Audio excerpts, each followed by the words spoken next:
what's up everyone? Welcome back to the channel. I am Tim, the host of the Glass House News Podcast. Today we don't have many updates on the election and the voter fraud and all the scandals surrounding the 2020 presidential election. However, if you do want updates on that, I highly recommend going and following Steven Crowder over here on YouTube or on Twitter at @scrowder. He has done a wonderful job at keeping track and doing all of the updates on the election fraud and voter irregularities. Steven Crowder, Tim Pool is another good resource. Go follow them if you want all of the detailed work. But there's not a lot breaking over the last couple of days. So instead, today, I'm going to talk about why Donald Trump is a great president for the LGBT community, and why not Barack Obama, although him too, why Joe Biden is actually going to be a terrible president for the LGBT community. But before we get started in the news, I want to ask that you please go hit that like and subscribe button on my homepage. Like this video, share it with your friends. Minimize this video, subscribe to the channel. If you want to be part of helping my channel grow, if you want to be part of the important work that I'm doing here, combating the fake news narratives floating around the social media sphere, please, please, please share this video with your friends. I don't have a marketing team or a big fancy studio, just a dude trying to share the information that I think is important in easy to understand ways. So, if you want to help me combat the fake news narratives, share this video with all of your friends. And if everyone who watched this video shared it one time, I would be the biggest YouTube channel by the end of the year. Alright, so on to the news. I saw, or on my way home from work, or from running some errands, I guess, I watched a TikTok video of this girl in Iran crying, sobbing, weeping, having a breakdown over the fact that women in Iran don't have rights. And she was distraught because she can't love the people that she wants to love. She can't marry the person that she loves. And I guess the assumption here is, or the presumption, is that she is a lesbian. And that breaks my heart. The fact that there are people in the world can't marry who they love. And it breaks my heart. But it also makes me angry. Because people like Joe Biden and Barack Obama sent $400 million to Iran, the country that throws gay people off the tops of buildings, hangs them in the streets, throws them in jail, and burns them alive in city squares. This is what the country of Iran does to gay people. Now, some of my closest friends are homosexuals, and so the thought of what the Iranian government would do to them is a little disturbing, and it's heartbreaking. And it makes me angry that 80 million American voters voted for a man that sent pallets of cash to this exact government that does these atrocious things to gay people. And it makes me even more angry that there are still people that have faith in the UN, the United Nations Human Rights Council, when nations like China, India, Ukraine, Russia, and Iran sit on this council. China welds people in their homes to try and prevent the spread of coronavirus. India, there are people living in the streets, taking dumps, doing their business in the middle of the street. People who don't have homes, widespread all across the country. Russia, need I say more? They are arresting journalists and killing them at rates we've never seen before. We have, in places like Nazi Germany and the USSR. These are all countries that the left applauds and congratulates their efforts on condescensions towards Donald Trump because of how he has quote-unquote treated gay people in the United States. Well, I've said it before, I'll say it again. I tend to agree with people like Tim Pool who say the left goes after low information voters. There's a reason they want to lower the voting age to 16. Most 16-year-olds barely know their right from left. So why would we trust them to vote correctly? I wouldn't. I have a 19-year-old brother. I don't trust him to vote correctly. There's a reason the left goes for people in minority communities. Because they're low information. And the Democratic Party wants them to stay low information. So that they can continue to contain their vote and control them. Well, I say no more. Share this video. It's important. Get the information out. The left wants to see nothing less than to control the dissemination of information so that they can control the outcome of the election. I reported on this last week. There was a report that came out that showed 87% of Biden voters were unaware of 3 negative Biden stories and 5 positive Trump stories. And had they heard of any one of them, it would have been enough to change their vote from Biden to Trump 17%. That's enough to flip the election by several million votes. So today, I want to talk to you about why it is that Joe Biden is going to be a terrible president for LGBT rights, and why Donald Trump is actually a pretty good president for the homosexual community in the United States. And I'm not going to base this off of the things that they say, because both men are, admittedly, guilty of saying some pretty horrendous things towards these communities. The difference, mind you, is in their policies, not just what they say. Don't pay attention to what they say. Watch what they do. Because any person worth their salt will tell you, you can't trust a politician. The things they say versus the things they do. Most politicians will tell you, oh, I'm going to give you this free stuff. I'm going to give you that free stuff. And then cut your knees out from underneath you in order to pay for it. Donald Trump is actually the opposite. Donald Trump says, no, we can't do this, we can't do that. No, these people are horrendous. But then he goes to town on providing for the American people. Best economy we've ever had. Lowest unemployment. Best job growth. And the left still tells you, he's the worst president we've ever had.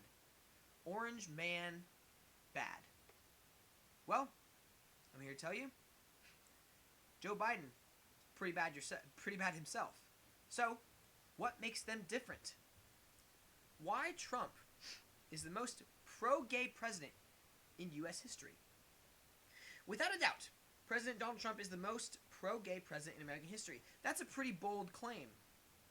As a matter of fact, Trump has been more openly supportive of gay rights than former President Barack Obama was when he was first elected in 2008, or President Bill Clinton during his total 8 years in office. So that immediately right there should blow up the fact that, or the talking point, the narrative, that Donald Trump hates gay people. He doesn't. He's been caught on camera saying multiple times, marry whoever you want to marry. I don't give a crap. I don't care. Be with who you want to be with. Because as a matter of fact, the only color Donald Trump sees is green. He doesn't care about who you sleep with. He doesn't care about who you're married to. He cares about your money. Partisan LGBT activists like the Dolphin Democrats and their allies in the media will never openly accept this reality. They have such an advanced case of Trump derangement syndrome that they can't even acknowledge or much less praise when our president and his administration do something important for our country. Fact check true. At some point, all of us have to put partisan politics aside when our community is at stake. The log cabin Republicans have shown this courage time and time again by refusing to endorse candidates within our own party who do not represent our values. On the other hand, when have partisan Democrats done that? Never. If you remember, there was a openly racist GOP candidate, and the entire Republican Party said no, primary him out. Half the Republican Party donated to his Democratic candidate on the other side, the person running against him. The Republican Party is known for casting deplorables out of the party. Meanwhile, the Democratic Party can't even seem to come out and condemn people like Ilhan Omar, Rashida Tlaib, Alexandria Ocasio-Cortez, or even condemn the rioting and the looting and the burning and the murders in the streets committed by Antifa and Black Lives Matter.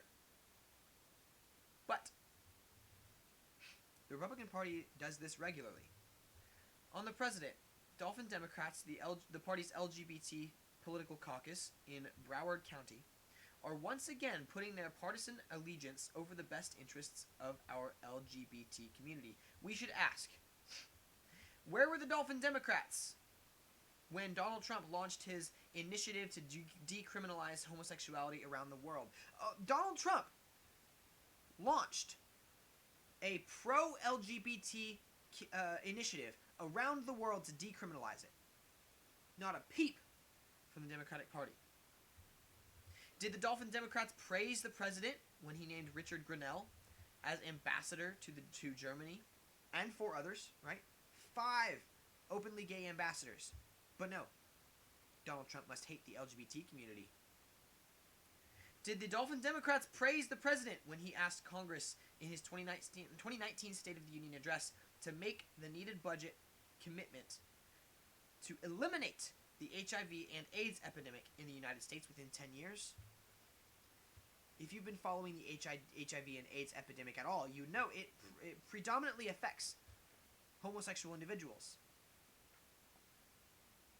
But no, Donald Trump just hates the gay community.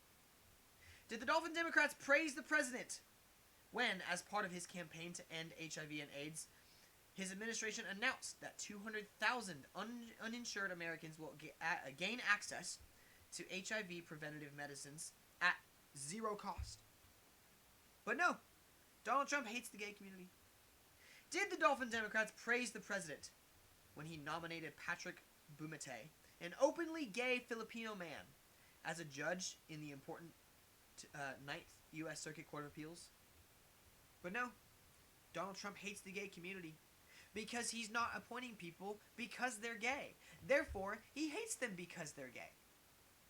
Ladies and gentlemen, there is a difference between appointing someone because they're gay and not appointing someone because they're not gay.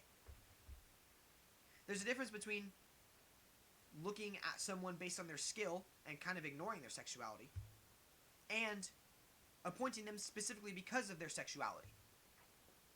Just like there's a difference between appointing someone because of their skin color or not appointing someone because of their skin color, and looking past their skin color and appointing them based on their skill. Ladies and gentlemen, I present to you Donald Trump. You may not like him. I sure don't like some of the things that he says. I like a lot of his policy. But when was the last time that Donald Trump took advantage of a colored woman to get what he wanted?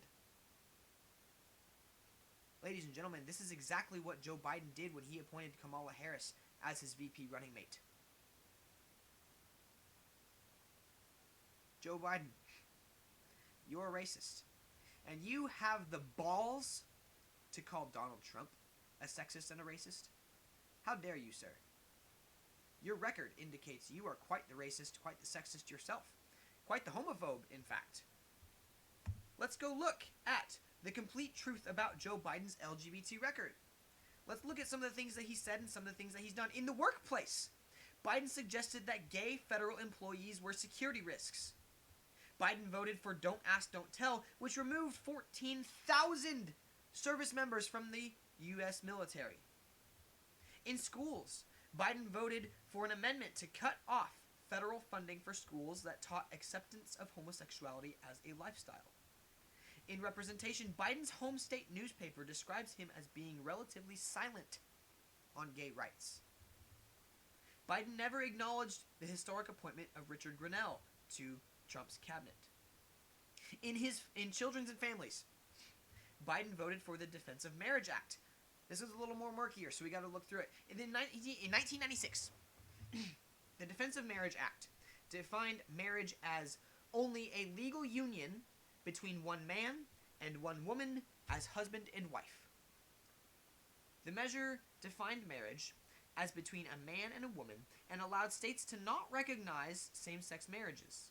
Same-sex couples could not claim federal benefits, according to PolitiFact, quite the left-wing news site. But no, Joe Biden must love the gay community because he's a Democrat, and the majority of the gay community is voting for Joe Biden, so he must love the community, despite having quite the record against them. In the 2000s, Biden called same-sex marriage a state issue, repeatedly saying marriage is between a man and a woman. And what did he say? I'm against the timing of it. Look, marriage is between a man and a woman. Tell me why that has to be put in the Constitution now. But no, Biden loves the gay community because the majority of them vote for him. Ladies and gentlemen, Joe Biden will not be a pro-gay president. He will pay lip service to the LGBT community in order to gain their vote. But he's not going to do anything for them, as Donald Trump has. In fact, he's been on record to state he will reinstate the Iran nuclear deal. You know, the deal that sent pallets of cash to Iran, as I said previously in this segment earlier. The government that throws gay people off the tops of buildings, burns them in street centers, hangs them in the streets, arrests them, and tortures them. Tell me, how can you support Iran and support the gay community? You can't. I once was asked, I say once, many times I've been asked, how can a Christian support a man like Donald Trump? Well, how can a Christian support a man like Joe Biden? He is regularly encroached on Christian rights. He is regularly attacking Christians as bigots and homophobes, despite him being the one supporting the governments that throws them off of rooftops. Ladies and gentlemen, I present to you your President-elect, Joe Biden, in all of his ugliness. Thank you for watching. Please, as I said, once at the beginning, once in the middle, and now at the end, this information is important. Please share this with your friends. Everyone needs to know who they just voted for. And the fact that all of America doesn't know who they just voted for, well, that's quite a scary thought. And it proves my point. Democrats go after low information voters. The solution to this, ladies and gentlemen, is to increase the information accessible. Not for big tech to encroach on our rights. Not for big tech to censor some information in favor of others. Share this with your friends. Let them know who is likely to be their next president. Thanks for watching. I'll be back tomorrow.